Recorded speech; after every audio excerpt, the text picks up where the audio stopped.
Hello, voici mon premier test, le casque Philips Fidelio L3. Au bout de 2 ans d'utilisation, vous voyez qu'il commence à s'user au niveau de l'arceau. Mais bon, c'est pas très grave. Mais bon, ça s'use. Alors ce casque, il est très bien si on le connecte à un téléphone. Mais par contre, si on le connecte à autre chose qu'un téléphone, c'est beaucoup moins bien. Je vais commencer par la partie téléphone. Alors, bon, forcément, on le connecte en Bluetooth. Et les commandes tactiles, elles fonctionnent très bien. Alors, on fait ça vers le haut pour augmenter le son. On fait ça vers le bas pour baisser le son. On fait ça pour mettre en pause. Et pour reprendre, on fait comme ça. Donc ça, c'est très bien conçu, ça fonctionne très bien.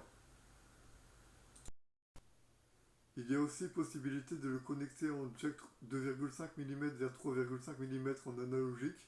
Mais bon, ça n'a aucun intérêt vu qu'il y a des perturbations via l'analogique. Donc franchement, préférer le Bluetooth en numérique, c'est beaucoup mieux. L'annulation des bruits ambiants est efficace, franchement, j'ai rien à dire à ce niveau-là aussi, ça fonctionne très bien. Il y a Google Assistant intégré aussi, mais bon, franchement, je m'en suis jamais servi, je ne suis pas un utilisateur de ce système-là, donc vraiment inutile pour moi. Bon, parlons du son, c'est un petit peu le principal avec un casque, mais je ne l'ai quasiment jamais utilisé en extérieur, donc je ne saurais pas vous dire en extérieur ce que ça donne. Je m'en sers principalement en intérieur, et je ne le branche pas sur mon téléphone. Je le connecte en Bluetooth à un émetteur branché sur mon PC en optique. Donc comme ça j'ai la qualité de son optimale. Donc comme ça je m'en sers chez moi au quotidien. Donc parlons du son. Alors il est connecté à mon émetteur Bluetooth en aptX low latency. Et franchement je vais pas à me plaindre du son, c'est du son high res. J'écoute du FLAC ou du WAV. J'ai vraiment pas de soucis au niveau du son, c'est très bien équilibré. Il y a des basses, il y a des aigus. Faut vraiment pas mettre le son à fond parce que on peut vraiment s'exposer les tympans. Donc franchement, je suis vraiment très satisfait du son. Par contre, il y a un gros défaut, mais alors là, immense, c'est qu'il y a une détection de port sur ce casque.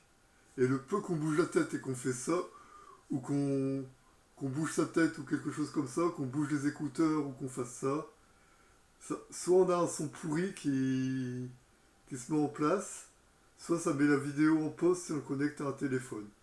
Et ça, c'est vraiment très énervant. Le fait de manger, si on mange avec le casque, le fait que ça bouge un tout petit peu le casque comme ça, bah ça met un son pourri, ou alors ça met la vidéo en pause. Et ça, c'est vraiment un énorme défaut. Et ça, c'est vraiment très chiant. C'est pour ça que j'ai trouvé une technique. J'utilise mon Fidelio L3 au bureau quand j'écoute de la musique, que je bouge pas trop, que je mange pas, etc.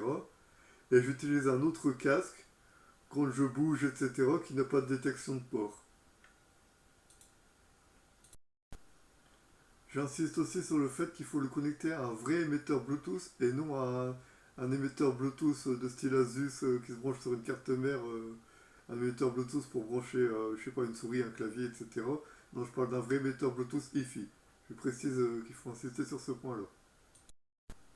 Sinon, vous aurez un souffle permanent dans le casque et ça, c'est vraiment embêtant pour avoir un son de qualité, quoi. Bon, au final, je lui mets la note de 8 sur 10 parce que c'est un excellent casque sur tous les points. Mais le plus gros point noir, vraiment, c'est la détection de port qui est vraiment très embêtante parfois. Donc, ça, c'est vraiment son plus gros défaut. Sur ce, à la prochaine. Tchuss!